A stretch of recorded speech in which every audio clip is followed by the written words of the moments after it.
Europe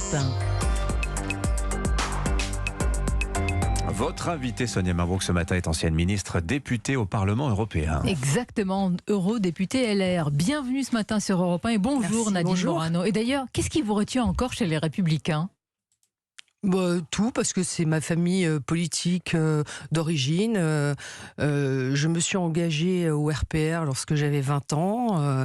Je me sens attachée à cette famille politique. S'il y en a qui s'en vont, c'est leur problème. Moi, je pense que on a, lorsqu'on est gaulliste, des attaches à cette famille politique qui est ferme sur le régalien, qui a une politique sociale ouverte, de protection de la famille. Moi, j'ai été ministre de la famille dans le gouvernement de Nicolas Sarkozy. On a toujours protégé notre politique familiale, qu'on a souhaité dynamique, qui a été mis par terre ensuite par François Hollande et par Emmanuel Macron.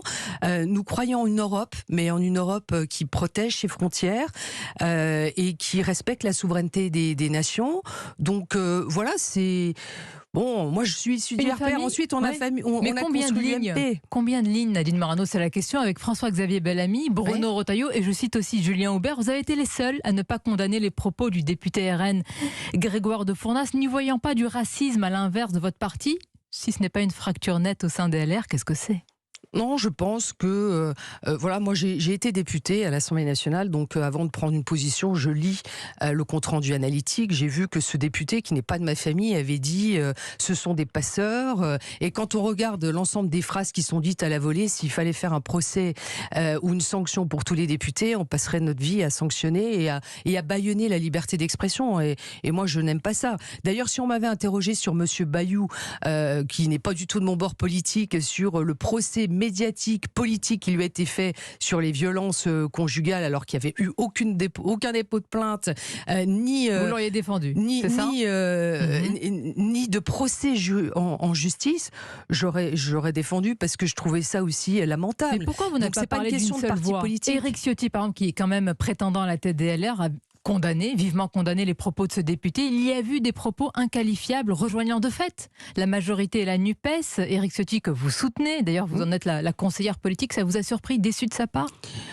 Non, parce que personne ne peut mettre en doute de la part d'Éric Ciotti sa fermeté sur les questions migratoires, sur les questions de sécurité, c'en est un spécialiste. Ensuite, sur le brouhaha qu'il y a eu à l'Assemblée nationale, j'en ai parlé avec lui, et les propos qui lui ont été rapportés étaient des propos qui sans doute n'ont pas été ceux qui ont été... Donc vous avez bien entendu, vous avez l'expérience politique, vous avez été député, et lui qui l'a été a mal entendu. Non, mais lui était à l'extérieur de l'hémicycle, mais dans l'Assemblée nationale, où tous les propos qui étaient repris étaient ceux-là. Je pense qu'il aura l'occasion de s'exprimer sur cette question, et je ne pense pas qu'il aurait voté la sanction dans l'hémicycle. D'ailleurs, c'est pas une sanction qui a été prise concernant le racisme, c'est une sanction sur le tumulte à l'Assemblée nationale. C'est dur de soutenir ce matin, même si vous n'êtes pas sur sa ligne. Non, c'est pas ça, c'est que si j'avais des désaccords profonds avec lui sur la question migratoire, je ne soutiendrais pas Éric Ciotti.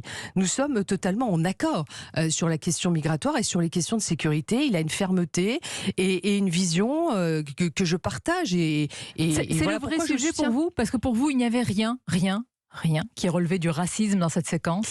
Rien, parce que lorsqu'il dit qu'il retourne en Afrique, moi je l'ai écrit, je l'ai réclamé, j'en ai parlé au sein du Parlement panafricain directement. Je suis au Parlement européen, je suis membre de la délégation qui est en charge avec les relations avec le Parlement panafricain.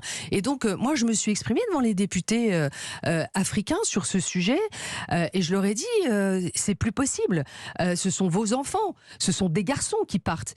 Et là, quand vous regardez sur les bateaux, 72% sont des hommes. Et moi, je considère que l'Italie a eu raison d'accepter uniquement de débarquer les enfants et ceux qui sont... Les mineurs et les malades, voilà. C'est ce qu'a décidé Giorgia Meloni. Et on sait très bien que les passeurs, d'ailleurs tout le monde a reconnu que certaines ONG étaient complices des passeurs. De M. Castaner, lorsqu'il était ministre de l'Intérieur, à tous ceux qui regardent avec sereinement la situation. Moi, je demande demande très concrètement ce matin, comme je l'ai demandé au Parlement panafricain, que soit responsabilisée l'Union africaine, qui représente les 55 États africains. Et donc, à un moment, je dis stop. C'est à l'Afrique à prendre en charge ses citoyens. On ne peut pas, nous, avoir la responsabilité totale des deux rives de la Méditerranée. Et que faire, Madame Morano, quand des gens sont prêts à risquer leur vie pour partir? Vous croyez qu'on a les moyens, y compris depuis les côtes méditerranéennes ou africaines, de les retenir? Il faut... Alors, il y a des vrais défis. Moi, je crois vraiment au développement de l'Afrique. Et quand vous regardez les problématiques qu'il y a sur ce continent, il y a seulement 5 États qui produisent plus de 75% d'électricité pour leur population. Il y a un manque criant de développement, notamment sur ce qui est fondamental d'abord, c'est l'électricité. Donc tant qu'on n'aura pas compris que pour arriver à régler ce problème migratoire... Vaste défi, oui. Non mais un vaste défi qui pourrait se régler assez vite, oui, en mais fait. Vous au pouvoir, face à ces bateaux, le bateau humanitaire, qu'est-ce que vous faites? Vous prodiguez seulement les soins, vous faites le tri en privilégiant les mineurs et les malades? Je fais un bras de fer avec l'Union africaine et je leur dis, nous devons choisir notre immigration, sinon nous arrêterons tous les financements au co-développement. On finance à hauteur de 20 milliards d'euros par an le co-développement. Macky Sall, qui est président du Sénégal, est aujourd'hui préside l'Union africaine. On leur donne plus de 400 millions de dollars par an, l'Union européenne, pour financer le fonctionnement de l'Union africaine. Alors, soit ils financent cette Union africaine et on en a des résultats communs. C'est-à-dire que comment est-ce qu'on travaille pour que eux maîtrisent leur immigration et que nous, on agisse pour un vrai développement. Et par ailleurs, j'ajoute que vous savez qu'on a notre dispositif de protection des frontières qui s'appelle Frontex. Avec le succès qu'on connaît et les moyens qui manquent oui, sauf qu'on a des moyens quand même. On a largement renforcé ces moyens, mais surtout, on a un drone en Méditerranée qui a une autonomie de plus d'une semaine.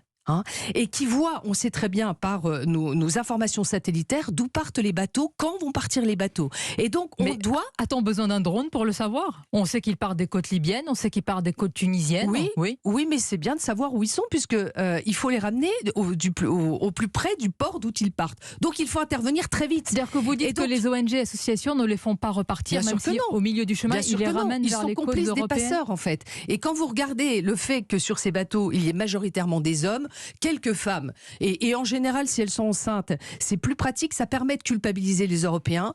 Il y a des enfants aussi, et c'est ça qui est scandaleux. On risque la vie des gens avec ce dispositif. Moi je veux qu'on casse ce dispositif qui consiste à faire croire aux personnes qu'ils vont pouvoir traverser la Méditerranée sans risque, alors que je vous rappelle que depuis le début de l'année 2022, 1700 personnes ont perdu la vie en Méditerranée. Ce sont des drames évidemment. Quand je vous posais la question en début de cet entretien, Nadine Morano, qu'est-ce qui vous retient encore chez les Républicains? La suite de ma question, c'est qu'est-ce qui vous retient de ne pas rejoindre les rangs du Rassemblement national?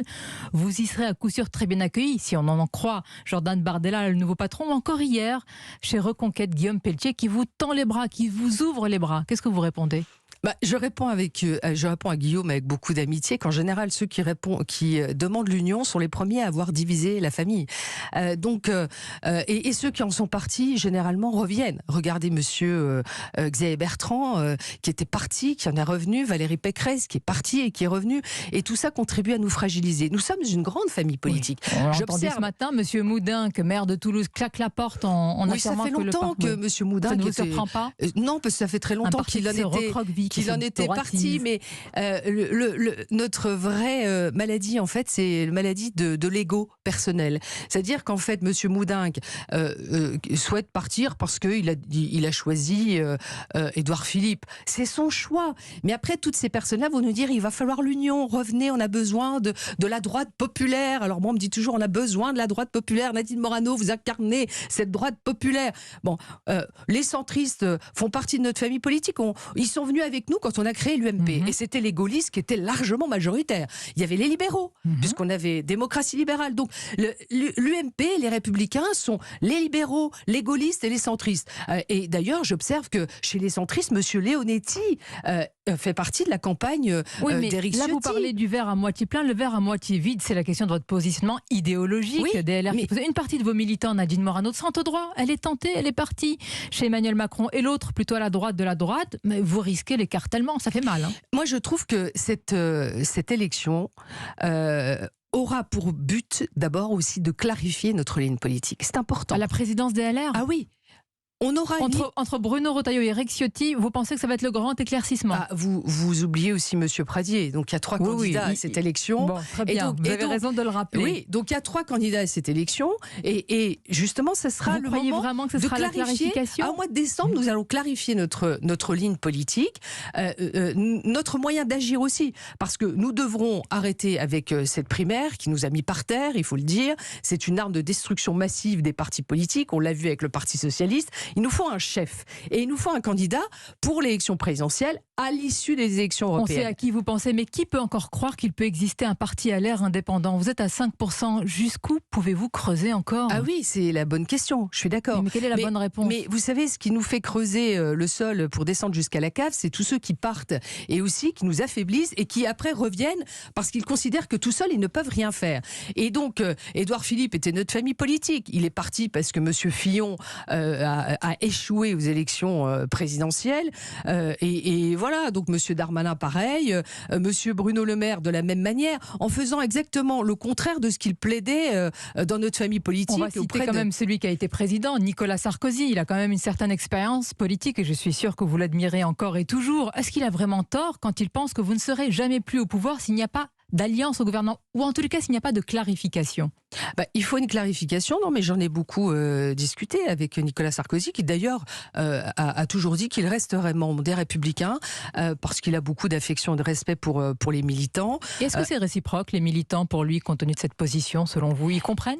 Non, mais Nicolas vous les rencontrez sur le terrain? Oui, mais parce que Nicolas Sarkozy a un statut particulier, c'est l'ancien président de la République. Donc on ne peut pas lui faire grief lorsque il est en contact avec le président actuel de pouvoir discuter des grandes affaires de la France. Discuter, oui, mais convenir d'un accord, c'est autre chose. Par exemple, Bruno Retailleau à ce micro nous a dit ça suffit. Non, mais l'inventaire, c'est le moment. Oui, mais l'inventaire pour tout le monde, je veux dire, on a réussi, on a échoué sur des sujets, c'est bon. Et Nicolas Sarkozy a été le premier à faire son inventaire puisqu'il a fait un livre sur la question, il a expliqué ce qu'il aurait sans doute mieux fait, ce qu'il aurait continué à faire. Moi, je pourrais pas gouverner avec des gens qui ont mis par terre notre filière nucléaire et qui nous imposent aujourd'hui une sobriété énergétique. Il y a eu un changement là, vous le voyez bien. Non, mais sur le ce qui n'est pas possible en plus avec Emmanuel Macron, vous le savez bien, c'est que lui ne veut pas un contrat de gouvernement. Ce que veut Emmanuel Macron, c'est un accord d'un texte sur un texte. En fait, c'est du en même temps en permanence. Oui, mais il sera quand même difficile, Nadine Morano, d'expliquer que vous ne voterez pas, par exemple, le projet de loi sur l'immigration de Gérald Darmanin. Non, je ne veux pas voter ce projet de loi sur l'immigration. Vous dénoncez, selon vous, une régularisation massive, mais et la fermeté sur les OQTF. Comment vous expliquez à vos militants que le volet fermeté, vous allez le rejeter? Mais attendez, ça fait combien de temps qu'ils sont au pouvoir, là, le volet fermeté, et on va le rejeter? Vous les avez entendus sur les bateaux? Qu'est-ce qu'ils engagent comme bras de fer avec l'Union africaine? On n'arrive pas à avoir les laissez-passer consulaires pour pouvoir renvoyer ceux qui sont arrivés en situation illégale. Vous avez on une continue baguette à les magique aider pour parler au président algérien? Je vais vous dire très concrètement. On ne peut pas avoir les mêmes accords qu'on avait post-guerre d'Algérie. C'est plus possible. Donc ça, il faut les remettre en cause. On ne peut pas continuer à laisser circuler librement sur le territoire les demandeurs d'asile. Les demandeurs d'asile n'ont pas à circuler librement sur le territoire. Voilà. On ne peut pas continuer à accepter que des bateaux arrivent comme ça sur le territoire européen. Donc, soit on fait un bras de fer, on leur dit non, on emmène un bateau de ravitaillement à proximité des bateaux qui sont en mer, on emmène des soins, mais on leur dit non, votre vocation, c'est de repartir vers le continent africain. Donc vous ne voterez pas pour toutes ces raisons le projet de loi immigration de Gérald Darmanin? Est-ce qu'ils vont faire des places supplémentaires en centre de rétention administrative?